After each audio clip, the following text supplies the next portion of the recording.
we're going to talk about the top 10 tools in Adobe Animate that you'll use throughout this semester to create all of your animations.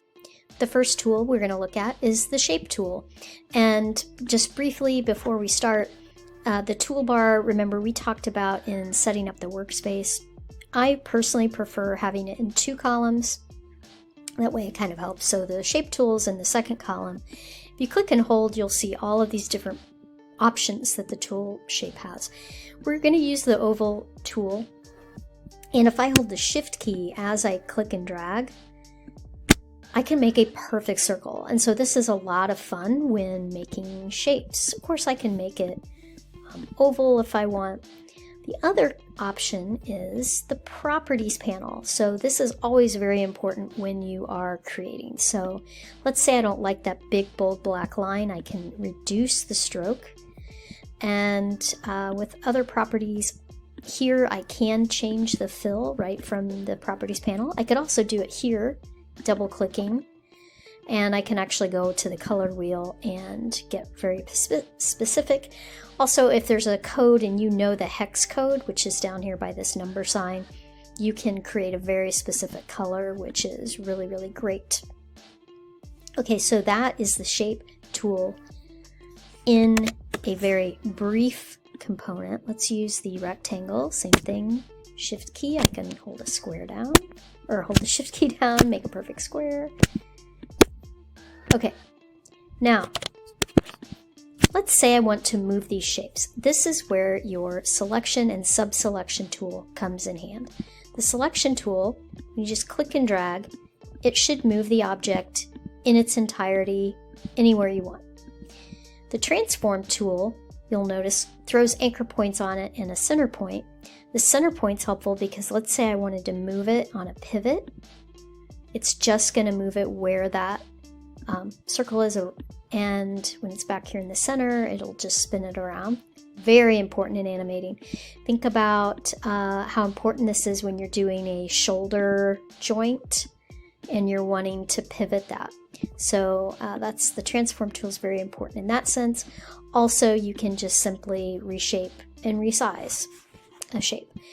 In terms of the sub-selection tool, which is your white arrow, when you click on something, you're going to see these white anchor points.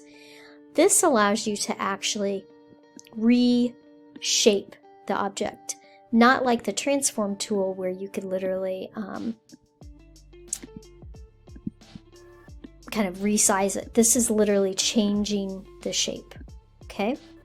Last thing I want to show you about the it's kind of the 10th tool, the hidden tool.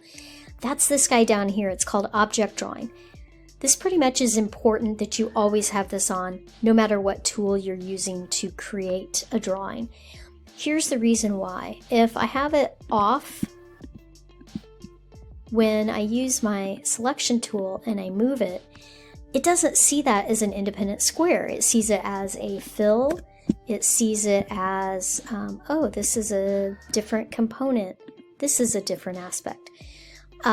So that gets really, really sticky. It merges things together and it separates them. So that can really drive you nuts.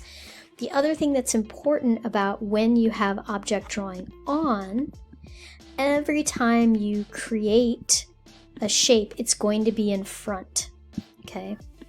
Let's say I want to, I'm trying to think of right now, I can't even think of the logo that has kind of this smiley face. It's really not coming to me. I'm kind of embarrassed that I can't think of it, but there's a great logo. If you want to move a shape, you have to have those 4 arrows for it to come and move in a circle.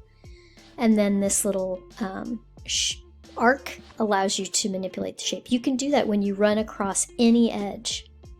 Okay, very fun aspect. This is going to drive me nuts all day as to what this logo is. Okay, so selection, sub-selection, transform tool. We've talked about the shape. Let's go ahead and we're going to create an oval, and with this lasso tool we're going to see what it does. So if I just create, this is the polygonal, so it's kind of like having a spider web that just sticks.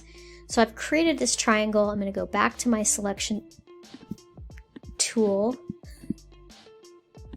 I love it when it proves me wrong. Oh, you've got to be kidding me. Okay, hold on. And we're back. So object drawing came into big play here. So if I'm creating a shape, if I have this object drawing on and I try to do a freeform, it is not going to touch it. It sees it as an object. If I had, for instance, taken object drawing off, so now it's kind of grayed out, and I do this, and I use the lasso tool, I can cut out a shape. Pretty cool when I want to create drawings. Okay, so already, very quickly, we've talked about the shape, the selection, sub-selection tool, the free transform tool, the lasso tool. The polygonal allows you to click in points. And then, if you're trying to create Pac-Man, that could be a really cool thing to do. And again, to be able to cut out, you have to have created an object or a shape with object drawing turned off. Transform tool, we have seen how that comes in very handy of just resizing and also changing how the shape is going to and where it's going to pivot when we rotate it.